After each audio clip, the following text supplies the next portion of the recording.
И платили очень мало. Зарплата была очень мизерная. Прожить на зарплату это было просто концы с концами сводили. Los levantamientos populares en contra de este modelo soviético son brutalmente reprimidos. Cualquier persona que pensaba que el socialismo no es el mejor sistema del gobierno tenía que ir al psiquiátrico. Al contrario de lo que aún alguna gente idealiza en relación con la Unión Soviética, el nivel de vida era muy bajo.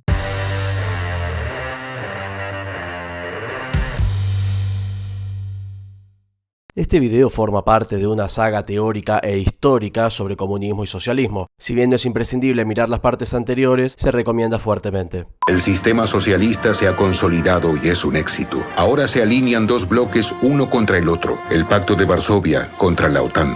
La caída de la Unión Soviética probablemente se hubiera producido de todas maneras. Es historia contrafáctica, pero todo indica que hubiera sucedido. Los ejércitos del bloque soviético se convierten en hermanos de armas.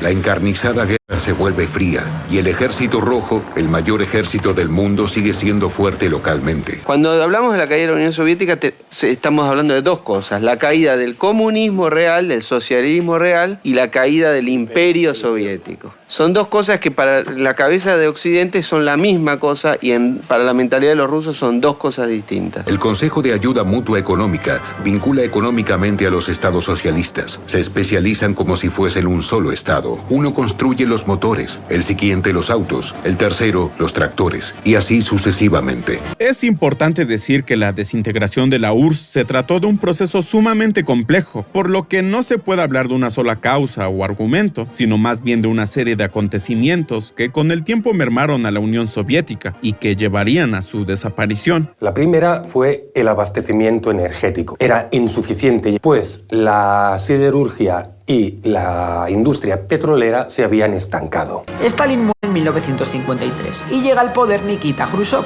que intenta mejorar la vida de la población, dando más importancia a la industria de bienes de uso y consumo. El problema es que el crecimiento industrial se ralentizó hasta el 7%, aunque seguía por encima de las potencias europeas. Но в то же время не было безработицы, ты говорила. Безработицы вообще не было. Я говорю, те, которые не могли поступить в институт, они осваивали рабочие профессии, работали на заводах и платили очень мало. Зарплата была очень мизерная. Прожить на зарплату это было просто концы с концами сводили. Зарплата с зарплаты. Никаких накоплений, конечно, не было. Вот ты говоришь, что все были равны, но все были равны в том плане, что все были бедные. Все были бедные, да. Все были bедные. A su vez, la agricultura no era capaz de seguir el ritmo de la industria y hubo grandes problemas de productividad en el campo soviético, que era 8 veces menor que la productividad agrícola estadounidense. La segunda fue una grave crisis en el sector agrícola, que también se estancó. Да, в магазинах тоже было ограниченное количество товаров, ведь ниоткуда не получали, ведь только то, что производилось в России, тоже можно было только встретить в магазине. Ну, в основном это хлеб, молоко, рыба. En vista de los resultados, Khrushchev fue apartado del poder, siendo sustituido por Leonid Brezhnev, y se pone en marcha el llamado octavo plan quinquenal. Es al final del octavo plan quinquenal cuando la Unión Soviética alcanza su mayor esplendor económico. Фруктов и овощей не было? Фруктов, я не помню, что были вообще-то в магазинах фрукты. В общем, к Новому году где-то, если купишь мандарин, это и то по какому-то событию, да. Aún así, la Unión Soviética nunca llegó a solventar de todo sus problemas con la agricultura, y aún en sus mejores momentos, las colas para comprar productos básicos y el desabastecimiento eran relativamente frecuentes. Но я говорю, ничего без очереди нельзя было купить. В магазинах записывались и ходили отмечаться какой-то период, каждый месяц там приходили, отмечались, что как продвигается очередь. И сколько получал магазин товаров, продавали, и твоя очередь продвигалась.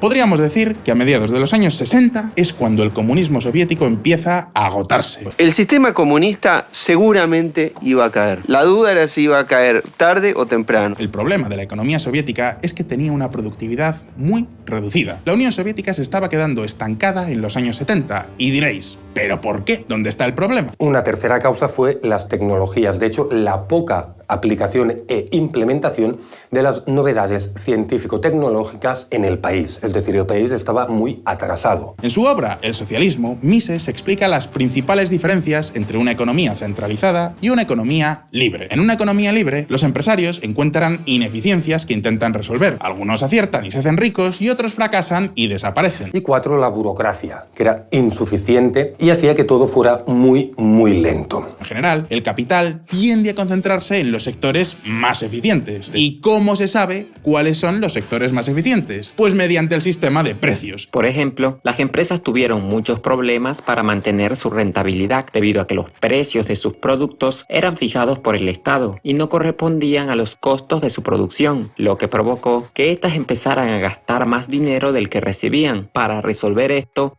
el Estado soviético proveía de recursos a las empresas. Eso explica que un régimen socialista pueda tener éxito en el corto plazo. ¿Por qué? Pues porque el Estado gasta a manos llenas y puede incluso crear sectores que de otro modo serían impensables. Pero en los años 70, cuando los ingresos del Estado comenzarán a disminuir, se le va a hacer cada vez más difícil poder mantener el funcionamiento de las empresas. El problema es que a la larga empiezan a surgir deficiencias que no se detectan porque no hay ni competencia ni exigencia real de responsabilidades. En el invierno del 89 visité una región de Uzbekistán que se llama Karakalpakia, un mar que se desecó por los excesos de la irrigación. Era un puerto con muelles, sin mar. Había una fábrica de pescado, porque cuando había mar se pescaba y se producían latas de sardinas, digamos. Entonces las autoridades lo que hacían era importar el pescado desde el mar Báltico a 4.000 kilómetros de distancia para que la fábrica continuara funcionando.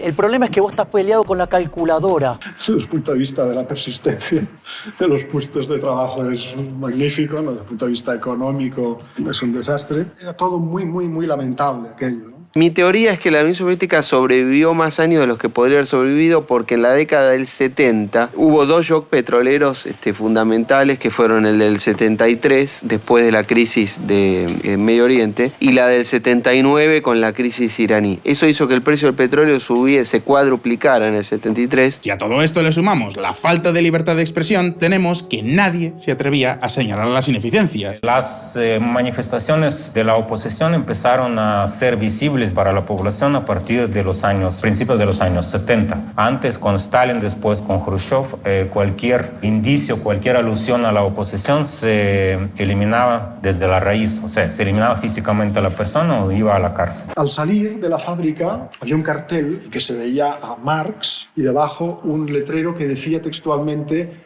el socialismo superará al capitalismo. Y había un funcionario del KGB local y con una sonrisa pilla me dijo: jeje, sí, dentro de 2000 años superará el socialismo al capitalismo. Entonces, si hasta un guardia civil de Karakalpakia, penúltimo rincón de la URSS, bromeaba sobre todo aquello, quería decir que verdaderamente estábamos ante un agotamiento general. ¿Qué pasó? En 1985 u 86, Arabia Saudita y los Estados Unidos tomaron una decisión: quintuplicar la producción de petróleo. Eso se hizo con el objetivo de destruir a los competidores y de complicar a las finanzas de la Unión Soviética. Los levantamientos populares en contra de este modelo soviético son brutalmente reprimidos. Los tanques del Pacto de Varsovia circulan en 1953 por Berlín, en 1956 por Budapest y en 1968 por Praga.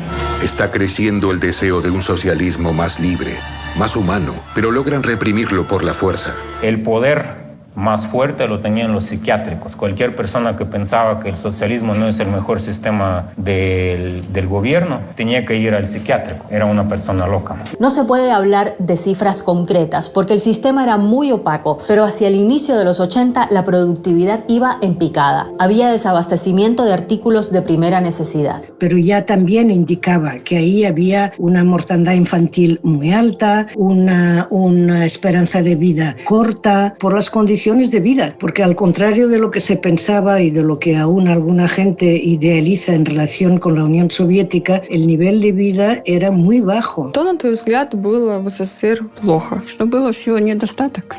Недостаток был, что мы не знали, как живет Европа. И нас туда не пускали, поэтому сравнивать было не с чем. И мы считали, что это все-таки хорошо, что мы живем все-таки более-менее хорошо. Только по России можно было поехать куда-то к морю, но не было денег, не было средств.